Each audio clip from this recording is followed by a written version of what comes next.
अन्य महत्वपूर्ण समाचार सामे આવી રહ્યા છે। કડાકા સાથે ખુલ્યું ભારતીય શેર બજાર। સેન્સેક્સ 1300 થી વધુ પોઈન્ટ્સ ડાઉન તો નિફ્ટીમાં પણ 400 પોઈન્ટનો કડાકો નોંધાયો છે। નિફ્ટી 22700 પોઈન્ટથી નીચે જોવા મળી રહ્યું છે। તો કડાકા સાથે ખુલ્યું છે ભારતીય શેર બજાર।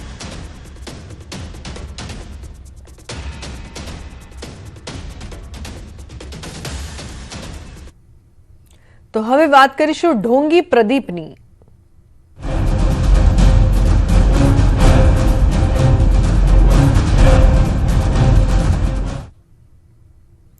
सूरतना कथित योग गुरु प्रदीप मामले नवो घटस्फोट थयो छे। वाघना चामડાના સિંહાસન ઉપર બેસવાનો હતો શોખીન। આશ્રમના સિંહાસન ઉપર વાઘનું ચામડું પાથરતો હોવાનો આક્ષેપ થયો છે। तो जागृत नागरिके कर्यो आक्षेप। जागृत नागरिके वन विभागमां करी हती आ मामले फरियाद। साथे ज आश्रम पण गैरकायदेसर होવાનો उठ्यो छे आक्षेप। 2 करोड़नी नकली नोटोना कौभांड बाद लोकोमां रोष प्रवर्त्यो छे। सूरत जिल्लाना कामरेज तालुकाना धोरणपाटी स्थित योग गुरुनी नामना मेळवनार अने चीटर तरीके साबित थनार डुप्लिकेट नोटनो मास्टर माइंड प्रदीपना आश्रम पर न्यूज़ 18 गुजरातीनी टीम पहुंची है।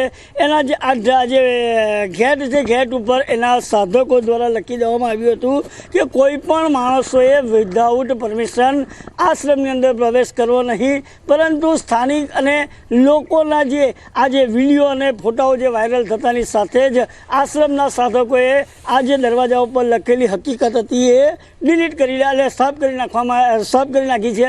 खास अगत्यनी बात करवामां आवे तो कि नवो घटस्फोट थवा पाम्यो छे कि आ प्रदीप जे आश्रमनी अंदर जे एना जे चेर ऊपर जे खुर्सी पर बेसतो हतो, सिंहासन पर बेसतो हतो, एनी नीचे वाघनुं चामडुं राखीने बेसतो हतो होवानी घटस्फोट थवा पाम्यो छे। अने समग्र मामले एक जागृत नागरिके जे ते समय दरमियान पण वन विभागनी अंदर जाण करवामां आवी हती। वन विभागनी अंदर जाण कर्या बाद वन विभागनी टीम घटना स्थळे पहोंची हती अने वाघनुं चामडुं ए वन विभागनी टीम आवे ए पहेला ज आ योग गुरु ने चीटर जे प्रदीपे बारी नाखीने एना अवशेषो मिटावવાનો पण प्रयास कर्यो हतो एवी हकीकत पण सामे आवी छे। तदुपरांत आ जे योग गुरु जे प्रदीप चीटर जेने जे आश्रम बनाव्यो छे, आश्रमनी पाळाओ तोड़ी नाखी छे अने जे सरकारी जग्यानी अंदर एने आश्रमनी व्याप વધારવાનો प्रयास कर्यो तो ए पण विडियो अने फोटा सामे आववा पाम्या छे। खास करीने आ प्रदीप चीटर जे युवतीने रात्रिना समय दरमियान एनी रूमोमां बोलावी अने वॉट्सएप चेटिंग अने विडियो चेटिंग पण करतो होવાનો घटस्फोट सामे आववा पाम्यो छे। खास करीने आ जे प्रदीपे जे आ आश्रम जे छे एने तोड़ी प्रदीपनो आश्रम तोड़ी नाखवा माटे एक जागृत नागरिके अनेक वखत फरियाद पण करवामां आवी हती, परंतु वहीवटी तंत्रे क्यांक ने क्यांक आळा कान कर्या होय एवुं ચોક્કસપણે કહી શકાય એમ છે। કેતન પટેલ, ન્યૂઝ 18 ગુજરાતી, ધોરણપારડી, સુરત। ठग गुरु प्रदीप जोटांगियाનો आश्रम तोड़वा मांग। યોગના નામે ભોગ માટે નકલી નોટો છાપતો ઠગ ગુરુ પ્રદીપ જોટાંગિયા કાળા કારનામાની કુંડળીઓ ધીમે ધીમે ખુલી રહી છે।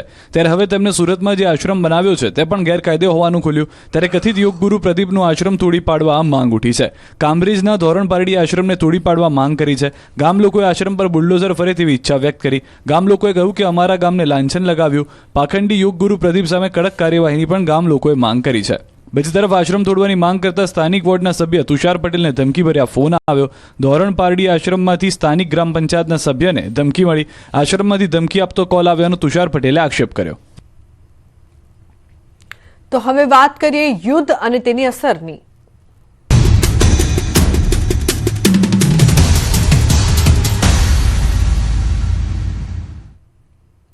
ઇઝરાયેલ, અમેરિકા અને ઈરાનના યુદ્ધે વધુ વિકરાળ સ્વરૂપ ધારણ કરી લીધું છે। યુદ્ધના કારણે દુનિયા પર ઊર્જાનું સંકટ તોડાઈ રહ્યું છે। ત્યારે ભારતમાં યુદ્ધની આડઅસર છેક મંદિરના રસોડાના દરવાજે પહોંચી ગઈ છે। જુઓ અહેવાલ। મંદિર પર પડી યુદ્ધની અસર। ડાકોરમાં પ્રસાદી વિતરણ બંધ। ભારતના એક્સપોર્ટર્સને પણ મોટો ઝટકો। અટવાયા હજારો કન્ટેનર। યુદ્ધની અસર હવે સામાન્ય હોટલ, રેસ્ટોરન્ટ ધારકોની સાથે સાથે મંદિરના દરવાજે પણ પહોંચી ગઈ છે। અનિવાર્ય સંજોગોને લઈને મંદિર તરફથી જે વિનામૂલ્યે ભોજન પ્રસાદી આપવામાં આવે છે તે હાલ પૂરતું બંધ છે. ખેડાના સુપ્રસિદ્ધ યાત્રાધામ ડાકોરમાં પણ કોમર્શિયલ ગેસ સિલિન્ડરની અછતની અસર જોવા મળી. મંદિર ટ્રસ્ટ દ્વારા ભક્તોને આપવામાં આવતી નિઃશુલ્ક ભોજન પ્રસાદી તાત્કાલિક અસરથી બંધ કરવામાં આવી છે. કોમર્શિયલ ગેસ સિલિન્ડરની અછતના કારણે આ નિર્ણય લેવાયો હોવાનું મંદિર ટ્રસ્ટ દ્વારા જણાવાયું છે.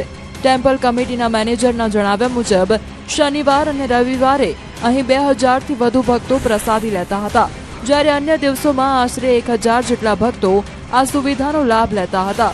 ગેસ સિલિન્ડરની પૂરતી ઉપલબ્ધતા થતાં જ ભોજનશાળા ફરી શરૂ કરવામાં આવશે. અત્યારે શોર્ટેજ ચાલી રહી છે. એ સપ્લાયને કારણે આપણને અપૂરતો સપ્લાય મળતો હોવાને કારણે આ વિનામૂલ્ય ભોજન પ્રસાદમ અત્યારે ચાલુ હતું, પરંતુ છેલ્લા 2 દિવસથી અમે આ બંધ કરી દેવામાં આવેલું છે. આ તરફ કોંગ્રેસના પ્રવક્તા પાર્થિવરાજસિંહ કઠવાડિયાનો દાવો છે કે યુદ્ધને કારણે લાલસાગર અને ગલ્ફ રૂટ પર શિપિંગ સંપૂર્ણપણે અવરોધાઈ ગયું છે. પરિણામે યુએઈ અને ઓમાનના પોર્ટ પર 29,000 કન્ટેનર અટવાયા છે, જેમાંથી ભારતના 5,500થી વધુ કન્ટેનર અટકી પડ્યા હોવાનો દાવો છે. આ અટવાયેલા કન્ટેનર પાછા લાવવા માટે ભારતના એક્સપોર્ટર્સને 275 કરોડનો વધારાનો ખર્ચ થાય તેવી ધારણા છે. 29,000થી પણ વધુ કન્ટેનરો અટવાયેલા છે. તેમાં 5,500થી પણ વધારે કન્ટેનરો ભારતમાં છે. પરિસ્થિતિ એવી છે એક્સપોર્ટરોની કે જ્યાં એમને એક્સપોર્ટ કરવાનો છે ત્યાં માલ નથી પહોંચી રહ્યો, અને બેક ટુ ટાઉન આ એક્સપોર્ટરો દ્વારા જો કન્ટેનરોને લાવવામાં આવે તો અંદાજે એક કન્ટેનરે 5 લાખ જેવો ખર્ચ થઈ રહ્યો છે.